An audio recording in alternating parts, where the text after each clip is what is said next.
Sorry for the echo there. It is 5 o'clock and I'm going to call to order this meeting of the Saugeen Shores Committee of Adjustment. It is Monday, June the 26th. We're in the council, or I'm in the council chambers at 600 Tomlinson Drive. A number of members are participating virtually. First on the agenda is the land acknowledgement, and for this evening, I will read it. We acknowledge that we are meeting on the traditional lands and treaty territory of the Saugeen Ojibwe Nation, which consists of the Chippewas of Saugeen and the Chippewas of Nawash unceded First Nation. We understand this land holds immense significance to the people of Saugeen Ojibwe Nation. We appreciate those who live and work alongside us today and who continue the traditions of their ancestors as stewards of the land we are privileged to inhabit. We thank them for the contributions they have made in both caring for the land and in shaping this community. We commit to truth and reconciliation, to acknowledging the truth about what happened to Indigenous peoples because of colonization, and to reconciliation, which begins with each and every one of us. As a local government and public organization, we are dedicated to learning about Indigenous culture, to fostering a better relationship with First Nations and their people, and we commit ourselves to actions that move us forward on a path to healing along with the Saugeen Ojibwe Nation. Next on the agenda is an acknowledgement of any pecuniary interest you can declare now or at any time during the meeting. Seeing none, we will move on. We do not have any minutes to adopt. So we have two training items on the agenda tonight. 5.1 is property standards appeal training. And I will turn the presentation over to Dawn, the Saugeen Shores clerk. Thank you.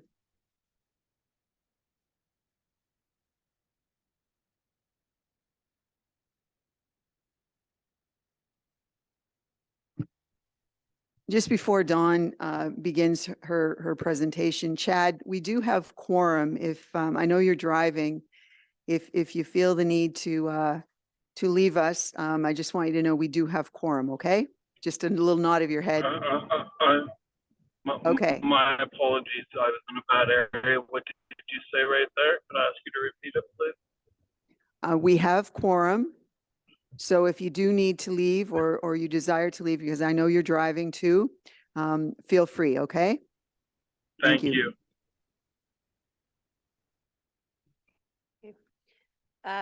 So thank you, through you, Madam Chair. We have a brief presentation tonight just to talk to the Committee of Adjustment about one of the other responsibilities that is put upon the committee through your appointment, which is to also act as the Property Standards Appeal Committee. So if I could just ask the Zoom host to put the presentation up on the screen. And we'll go through the training. It shouldn't take too long. But we do want to make sure that you're aware of the responsibilities and how it's a little different, what the focus is on for that particular committee. Okay, thank you, Ms. Wilson. Okay, so I can advance my own slides, maybe not. Okay. So next slide, please. Yeah, it's on. I have it turned on. It's just not working for me. There we go. Okay. So we're going to talk about the authority, how you are able to make the decisions you're able to make, how and why a hearing would happen, what a hearing might look like, and then we're going to talk about roles and responsibilities. So next slide. So authority. This is not a typical committee of council, much like the Committee of Adjustment. It is a quasi-judicial committee, but it is structured very much like a court, while wanting to continue to be approachable to the public without legal representation. So we don't want to be too overwhelming, not intimidating, but also ensuring that we're taking the matter seriously. The Ontario Building Code gives this committee its authority, requires municipalities to have one, and establishes that what the committee can and cannot do, which I will get to a little bit later. The town's property standards bylaw reiterates this authority and provides the enforcement officer with the requirements properties must meet. It also addresses penalties. I've linked both of those documents to the presentation slides. So I encourage you just to take a look. Obviously, you don't need to read the entire building code. However, you may wish to use the table of contents to go specifically to the Property Standards Appeal Committee section of that legislation. And then, of course, as I said, the property standards bylaw is attached as well. Your appointment bylaw gives you the authority to sit on this particular appeal committee, which of course was granted to you by council. Next slide. Okay. So property standards in most municipalities, including the town of Saugeen Shores, are complaint driven. They are not enforced on a proactive basis. Training is provided through the Ontario Association of Property Standards Officers. So the municipal law enforcement officer or bylaw officer would get a separate certification when going through what is called OAPSO, so Ontario Association of Property Standards Officers. As the case with all town bylaws, voluntary compliance is the goal through education, encouragement, and support. If voluntary compliance is not met within a reasonable time frame, an order may become necessary. The order has the prescribed contents. The order has prescribed contents and a date for completion. If work is not done, the town can do the work on the property, and the costs are put on the tax bill and can be collected the same as taxes. Owners can file an appeal form. The officer will reach out and try to continue to work with the owner to gain compliance. And I would say that was probably the reason why the town has not had a property standards appeal in at least 16 years. So our officers typically will continue to reach out to the property owners. Now, it is important also to note that sometimes you may have properties that come into compliance, and sometimes they can, again, it may come up again, which is a brand new order, a brand new enforcement scenario. It doesn't keep going, right? So those are, there's a start and end to each compliance issue on a property. So next slide.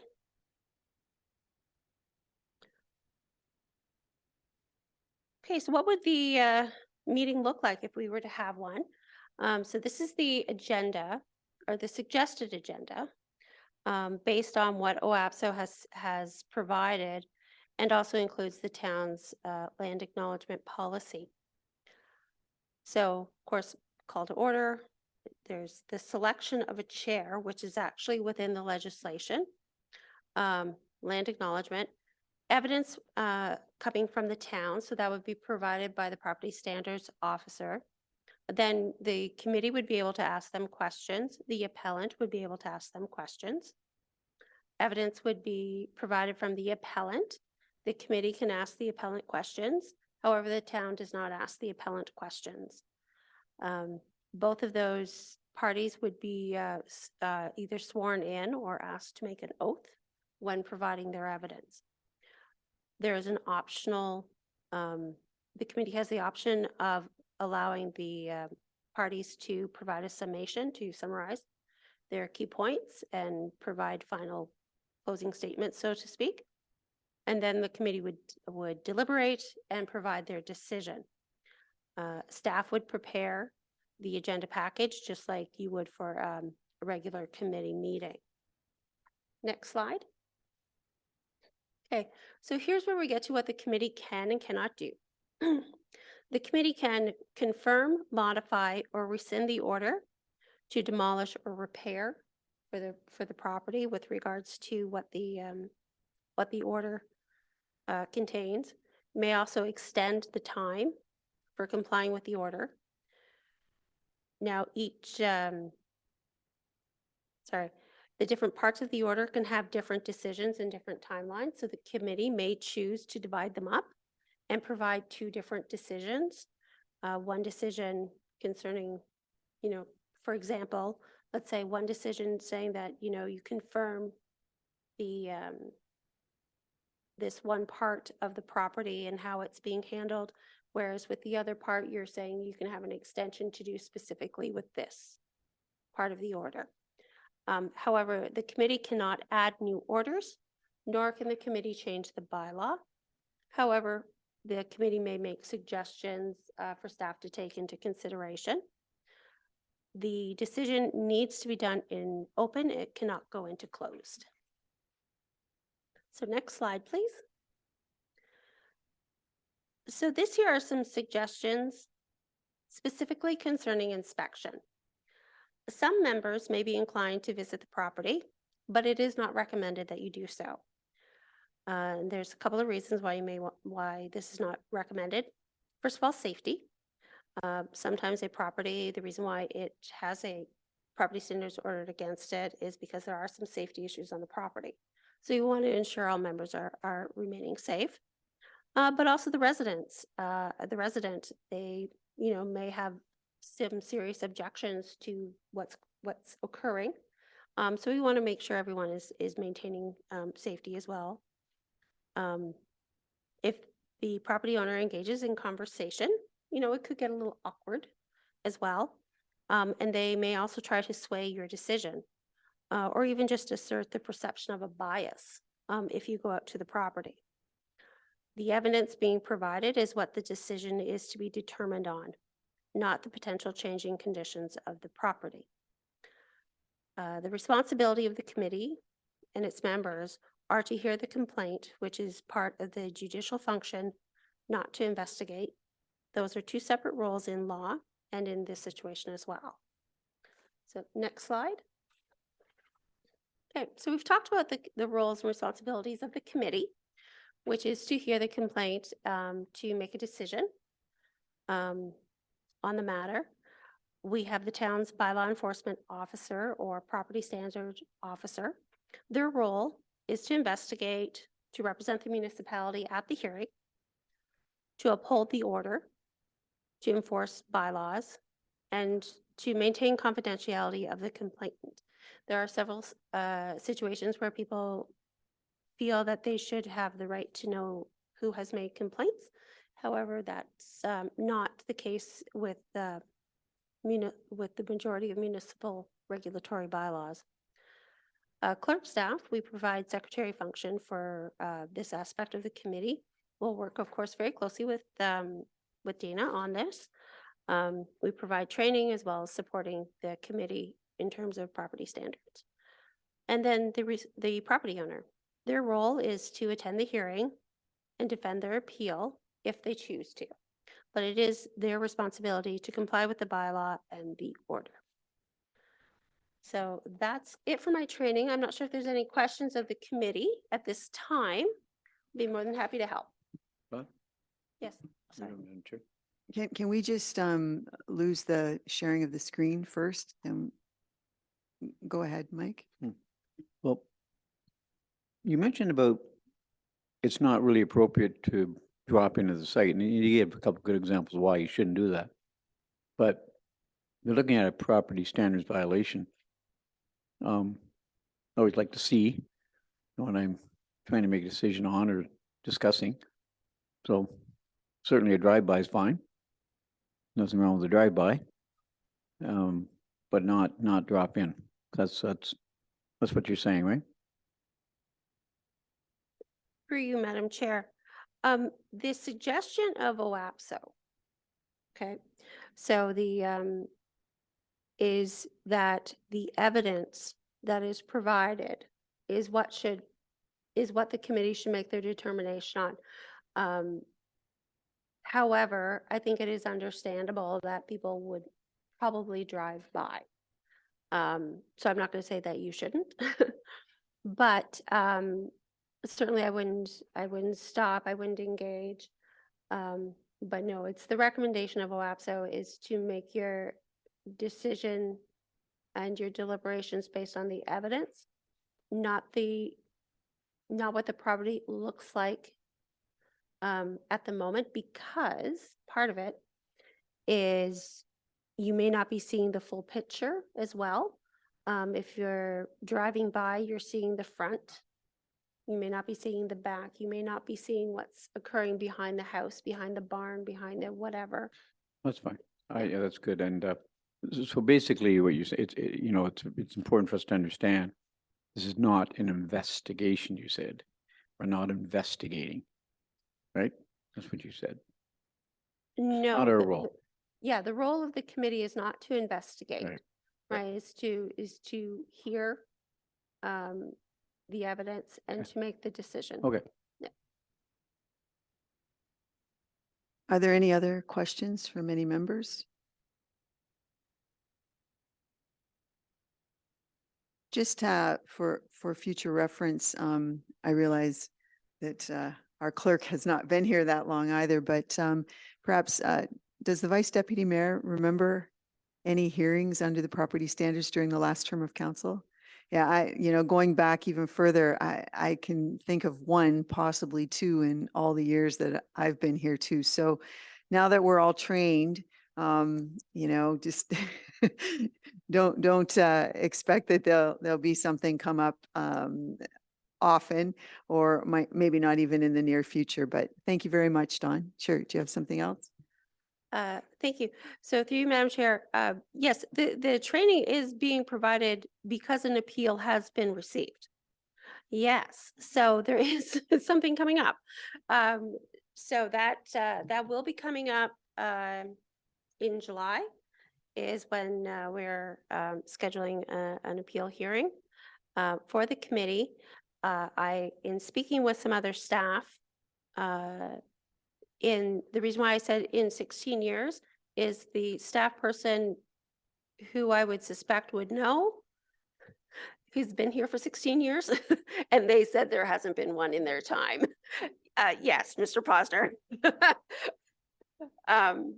So that's why I said in 16 years there hasn't been one. Prior to that, there may have been. I believe there were some experiences where it came close to. However, the officers were able to work with the property owners, which is always the best route, right? You want to try and work with property owners as best you can to get that voluntary compliance. Well, thank you. So I got your hopes up that you'd have no work, and there's going to be work soon. And now if you think I always have the inside track, you now know that I don't. Anyway, if there's no further questions about the property standards appeal training, we have a second item, 5.2 on the agenda tonight, which is sign variance training. And I will look to Dana for this presentation, Jay Posner for this presentation. Thank you. Yes, excuse me, thank you. And I'll present the training for sign variances, and there's a few things in the slide deck as I'll share them just to highlight. And the first is that the power for this bylaw for sign bylaws from the Municipal Act. The Municipal Act, as you may know, contains powers for quite a few different things that municipalities can do, and one of them's related to signs. Municipalities can outline the reasons they choose to have a first sign bylaw, and so we've expressed it as that signs should not be safety hazards. They should maintain a clean and positive image for the town, and that they should implement, where we have them, design guidelines for development in Saugeen Shores. And this is all supposed to be done so that we allow landowners to display messages on for their business, their property, or other matters. So the part of, just for your awareness, is that the sign permit process is reviewed and issued by the building department. The steps are that the applicant pre-consults with building staff to ensure their sign is compliant. And then if they are, in the pre-consult, the applicant applies through Cloud Permit, which is our online permitting system used for building permits and sign permits. The building staff will confirm the submission is compliant with the town sign bylaw, and if it isn't compliant, the applicant will be advised that they should revise their application to comply, or they can apply for a variance. And under our bylaw, because this is a hyper flexible process, the sign variance process is completely made up by the town. The terms and the issues to be considered by the town are entirely expressed individually or independently by the town and not subject to any, it's not in the municipal act, in other words, or any other act as to what issues may be considered. And what we've identified in our bylaw is that variances could be considered where special circumstances that couldn't be overcome by the landowner to get a permit, that there may be conditions that apply to the land or building that necessitates a sign permit, or there may be pre-existing conditions that aren't created by the owner or the applicant. And, some of the history of sign variances over the last dozen years or so is that if you're just seeking better exposure or so customers can find me, those aren't considered valid reasons for requesting a variance. And that staff, where possible, if it's possible to comply with the provisions of the bylaw, we coach applicants to do so. Nevertheless, if somebody wants to apply for a variance, they apply through our website. Cost or the fee is right there, $350. Town staff will receive the application, and you'll see on the agenda there's a report that's presented to the committee. It outlines some details on the application, provides some additional context that's provided by the applicant if they choose to provide any, and then any policies or guidelines that influence or that may influence the committee. And it's there it is. If it's not like a planning act variance, it's not a statutory meeting. There are no appeal rights. Your decision is final. And the next two slides highlighted the reasons or the reasons that a variance could be granted. And to be specific, it's that special circumstances or conditions applied to the land, building, or use referred in the application. Whether strict applications of the bylaw in the context of the special circumstances applying to the land would result in practical difficulties or unnecessary or unusual hardship for the applicant. Oops. Whether such special circumstances or conditions are pre-existing, not created by the owner, and whether the sign that is subject to the variance will alter the essential character of the area in which the sign will be located. And if the committee grants approval to the sign variance, it may remain in perpetuity subject to any provisions in the sign bylaw or any conditions that are attached to the approval. We are, just to highlight, in our business plan, hoping to update the sign bylaw later this year. Some of the things we're considering are, number one, just how variances are considered. Should we have the same system, or should some other system for variances or any system at all be built into the bylaw?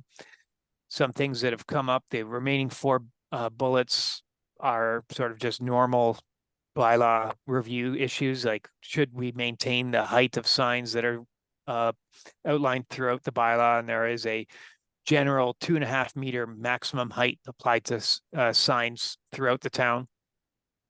How to handle third-party signs or billboard signs or signs, they're often called non-accessory signs. They're signs that are located on a property for a business that isn't even located on the property, and whether those should be in the bylaw or not. Currently, there's a prohibition against that. And then a third bullet there, or the fourth bullet on the page, is the scale and the scope of sign issues. Do we need to, the bylaw itself is based on the City of London's sign bylaw. It's a pretty detailed, complicated bylaw. Do we need to maintain that level of administrative complexity, or should we look at a different template for a bylaw? And then ongoing administrative inconsistencies. There's some issues that are identified related to how signs are lit or located, especially on residential or on church properties, for example. They're not related to any of the files you have tonight, but I don't want to extend the training too long. And I guess that's the last slide. So you have 2 files on tonight, and hopefully there's at least some basic understanding of the sign bylaw and variances. Thank you, Jay. Are there any questions from members of the committee?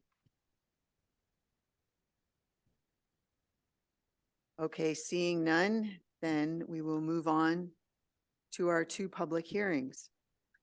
On the agenda, 6.1 is a sign variance application related to 154 concession 10, and the name on the file is Getz. It relates to Great Lakes Concrete, and I will ask, I assume, Jay to make the report. Thank you. Yes, thank you. And I've attached the report to the screen, and the applicant, Nick Getz, is present to be able to, speak to the committee or answer questions you may have following the presentation. So this is an application at 154 Concession 10. This is a property just east of the rail trail. I think it's shown on the subject land map that's attached to the report. The applicant's requesting relief from the prohibition against installing new accessory ground signs for Group 1 use. What just means that no ground sign is permitted at this location for a business on that property. The applicant requesting 2 signs measuring 2.5 meters by 2.5 meters. Accessory, and as shown on the drawing that's there. So each sign is about 3 meters by 3 meters.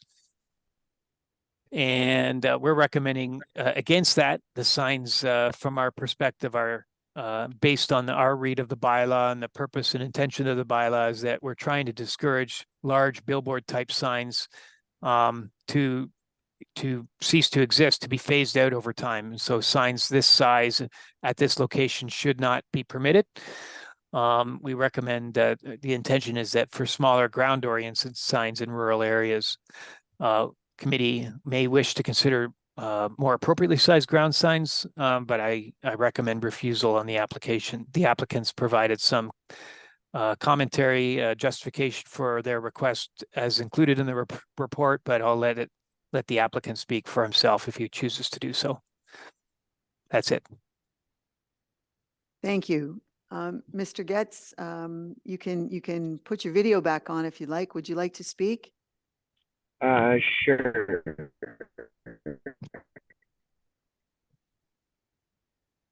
You got me there? Yes, go ahead. How you doing? Yeah, I'm just thought I'd touch on we got Great Lakes Concrete and Great Lakes epoxy there.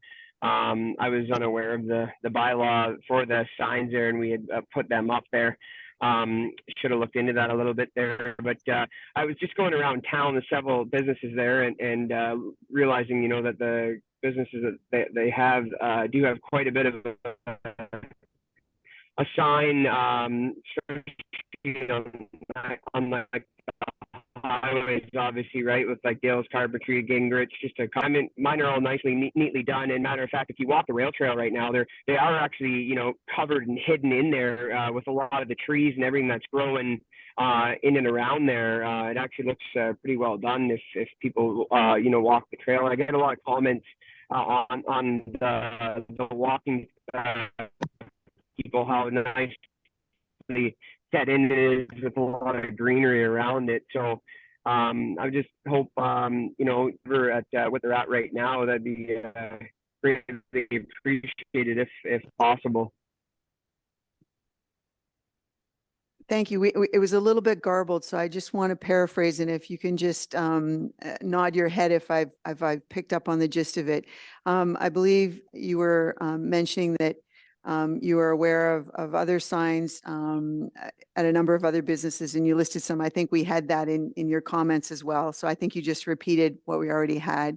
And then you mentioned that the signs are already installed, but their location, they're surrounded by greenery, and people have commented that I think what you said was that they look pretty good. Yeah, they look really well done with the greenery in the background from all the trees and stuff around. If you're ever walking the rail trail, I get a lot of nice comments on it for sure.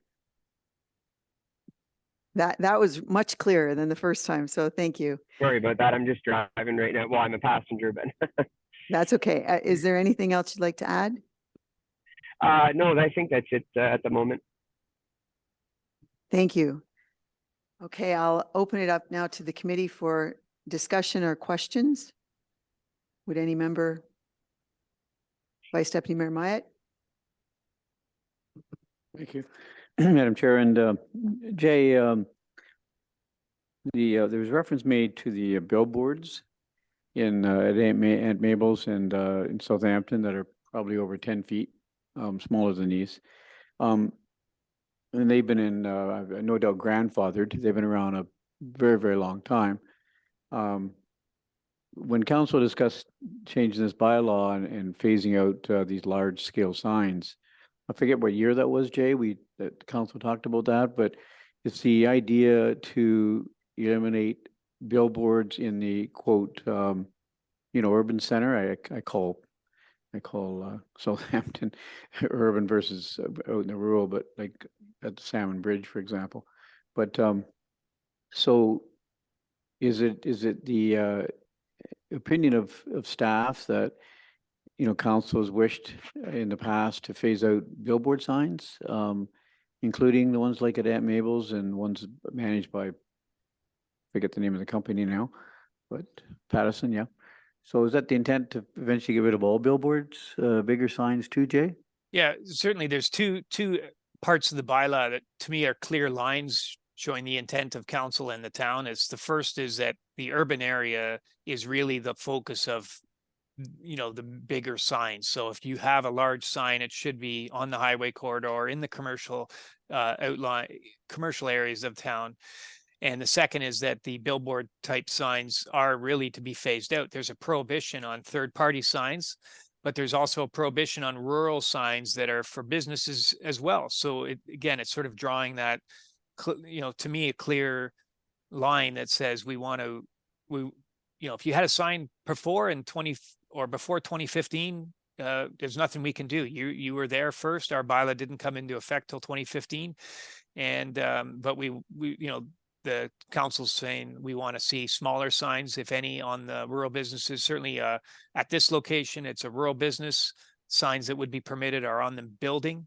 Now, admittedly, that's behind a treed area, but you could have an A-board, sandwich board sign that comes in and out daily that says, here, get your concrete here. Or here's your epoxy services can be provided here as a daily temporary sign.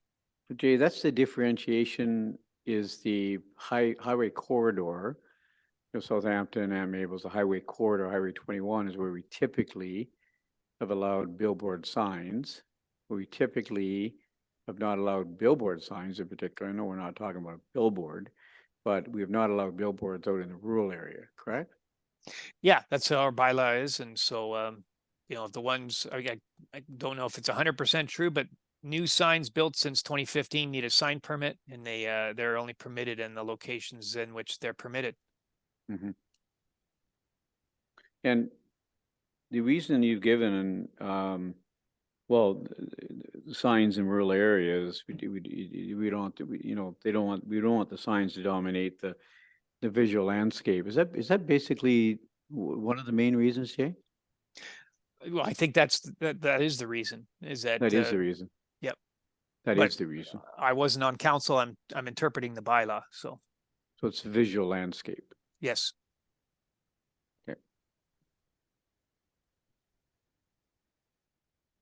Sorry, Michael Martin. Thank you, Madam Chair. Actually, Vice Deputy Mayor Myatt covered something that I wish to, that was going to be a portion of that was going to be my question. Thank you. Okay.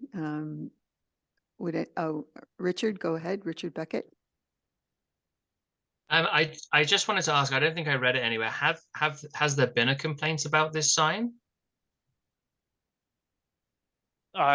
Building staff observed the sign non-compliant and approached the owner to ask them to comply or to apply for a variance. Okay, but there hasn't been like specific complaints from not that I'm aware, but it's possible. I haven't got the whole property file. Okay. Councillor Stack or Chad? Well, I had a couple of questions. The zoning change that happened on this property back in 2019 made reference to, following through and making sure that other aspects of the zoning bylaw were applied. I'm assuming that we now have this variance application because a sign permit was not applied for because, as Mr. Getz said, he wasn't aware that he had to get a permit. Is that a fair assessment, Jay? Yeah, of- the sign permit went up before or after the 2019 process. It's only kind of in the last little while. Okay, so a permit was not applied for? No, I don't think so. Okay. I'm going to reserve the comment on that so that, we can hopefully encourage some communication with new property owners or property owners ownership that's changed to make sure that there's an awareness about the need to apply for permits. I just wanted to ask Mr. Getz a question. Is this a business that operates primarily away from this location? Like, is this the kind of place that people would drive into normally to access your services or your product? Or is this basically an area where you maintain supplies and vehicles and that sort of thing? Mr. Getz, if you can answer that, thank you. We have our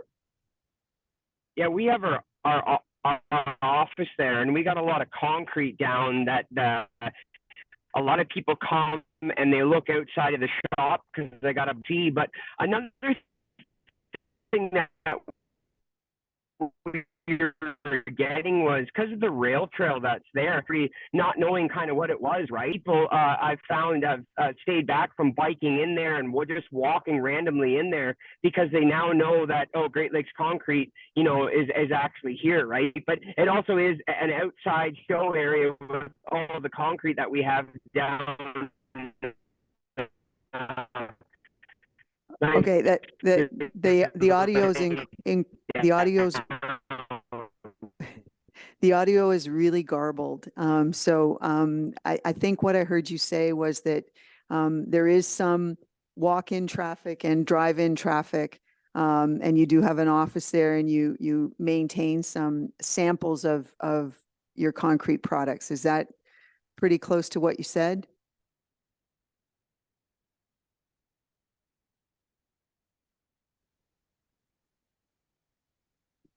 A lot of random people before these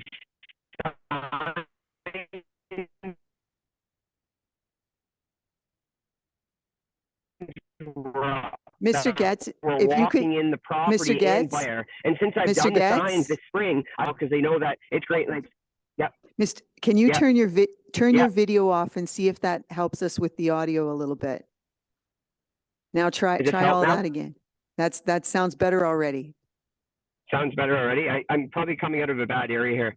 I was saying there's a lot of random people that were coming in off the rail trail, biking, walking, and I found that since I put the signs up, they now know that Great Lakes Concrete is here, and they've stopped coming in. Like, we were at one point going to get actual remote control gates there because it was just getting to be quite a bunch of people coming in there. Okay, thank you for that.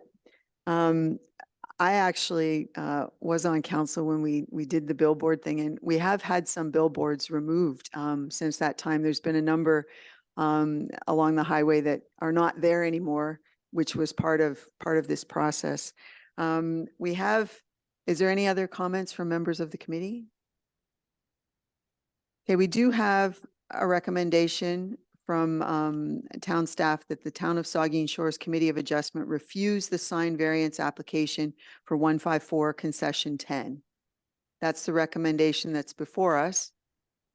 Do I have a mover and a seconder for that recommendation? Moved by Richard Beckett.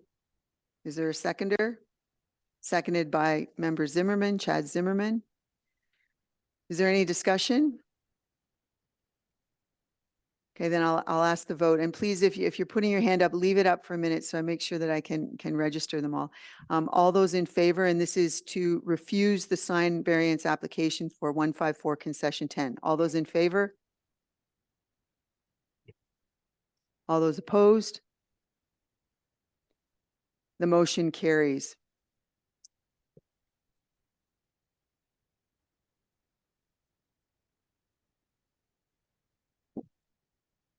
We have a second sign variance application tonight on the agenda. This one is for an address 5103 Bruce Road 3, and it's Great Lakes Tree Experts. And again, I will turn it over to Jay Posner for the staff report initially.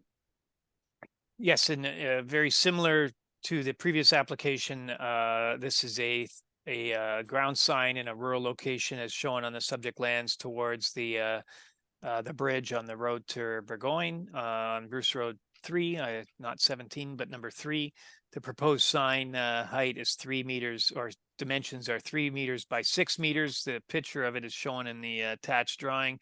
Currently, it's only showing the small Great Lakes concrete sign in the bottom left. We recommend refusal in a similar way as to the previous application. I'll leave it there with the applicant's information added as additional context as well. Excuse me. Thank you. I don't believe that the applicant is online. Can anyone confirm that? I don't think Okay. they're on the, no. So it's open now for discussion by the committee.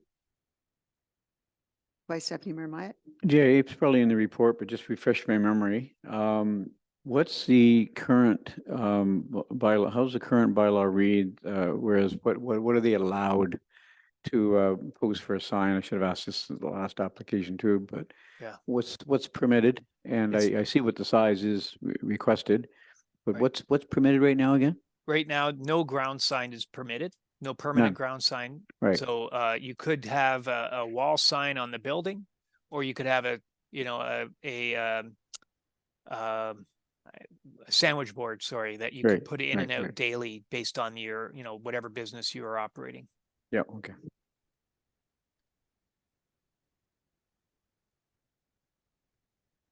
Are there any other questions from members of the committee?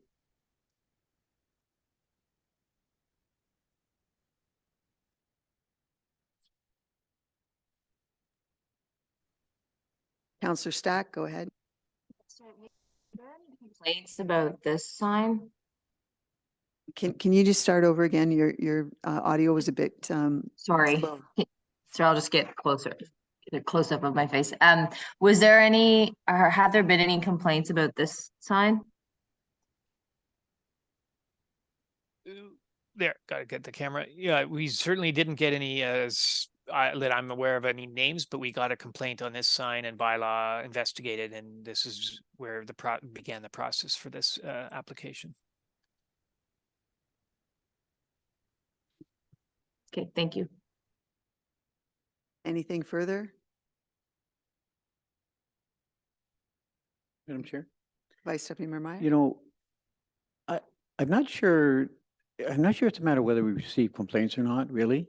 To me, the key thing in here is the the impact of the visual landscape. And that was the key line in the report, is that's what previous council had discussed, is with ground mounted signs in the rural area, was the impact of the visual landscape. So I've heard a couple of questions about where the complaints, but, I think that, that line is what really drives this whole process, is the visual landscape.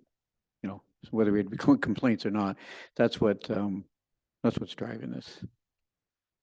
Thank you. And I am of the opinion that if a permit is required and a permit hasn't been applied for, that there's a valid reason without a complaint to just initiate a process. Should staff become aware of that? Councillor Stack? Yeah, no, I'm not suggesting that bylaw, like that this wasn't appropriate. I'm just questioning sort of the basic, like, if we're not receiving complaints, I understand the bylaw, and the bylaw is the rule, so I don't, I just think it's an important context to understand. So if there are no complaints from the community, and we have a bylaw in place that seems to not elicit many complaints from the community when people violate that bylaw, I think the question is, should we be investigating whether the bylaw is appropriate under the circumstances? And I think my comment would be the same for this sign as well as the other one. If we haven't received any complaints, and it's for a legitimate purpose, you know, for a small local business, I think my comment would be this concept around, you know, disrupting the visuals of the area, I think needs to be questioned. It needs to at least be questioned in some circumstances, because, you know, my concern is there are plenty of things that I think are far more destructive to the visual landscape than a sign, which we don't seem to be instituting bylaws for. And in this case, we have two relatively small businesses in the community who are looking for a relatively inexpensive way to safely advertise for the business, and we're preventing them from doing so. And there are no basis for, like, there does not appear to be any issues from the community related to these signs. So I think it's just, it merits at least putting that out there on the record that I understand the bylaw, but we're making these restrictions without any complaints from the community. That's all. Thanks. Thank you, Councillor Stack. If Mr. Johnson was on the line, I would also ask him the question about the nature of the location out on Bruce Road 3. Is it the kind of location that customers or clients are regularly having to visit to engage in their services or the products that they provide? My own impression is, because I've dealt with Great Lakes tree experts, I did it all online and with a phone call. So I'm not sure just what the traffic is in and out, which or the relationship with people understanding via a big sign on Bruce Road 3 that it's a location. I do completely agree with the decision made years ago that was to reduce bulky big signage on a number of municipal streets and in particular locations. So if there's no further comments, anybody? I do have a recommendation, and I was remiss with the last one without reading the entire recommendation. I will this time, and note that the other recommendation had the same additional reasoning tacked on to it as well, and I just did not read it. The recommendation on this file is that the Saugeen Shores Committee of Adjustment refuse sign variance application for the Great Lakes Tree Expert site located at 5103 Bruce Road 3, Saugeen Shores, for the reason that the sign bylaw discourages large billboard style signs in most of the town, and that these types of signs should be phased out. Do I have a mover and a seconder for that recommendation? Moved by Michael Martin, seconded by Richard Beckett. Are there any further comments, Vice Deputy Mayor? I just have one final comment, and the visual impact, and I'll be voting for the recommendation. And the previous council, recall discussions.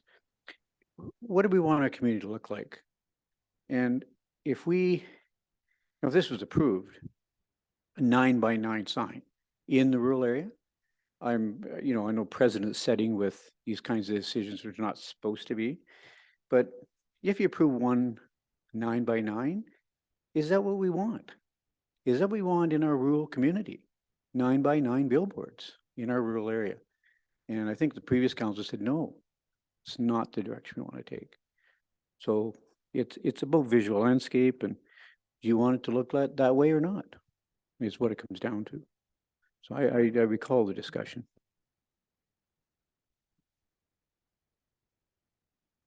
And I could add to that by saying that, there are some signs that existed at the time of the passing of the new bylaw.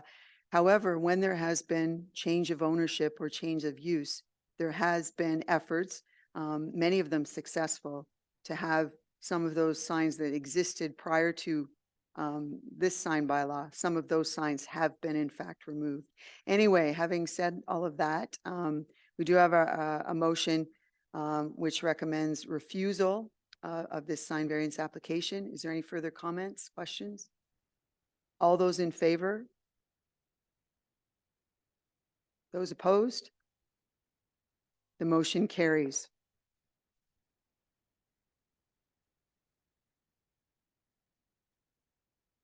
Our last agenda item is to note that we have a planned meeting for July the 17th, 2022. That will be confirmed.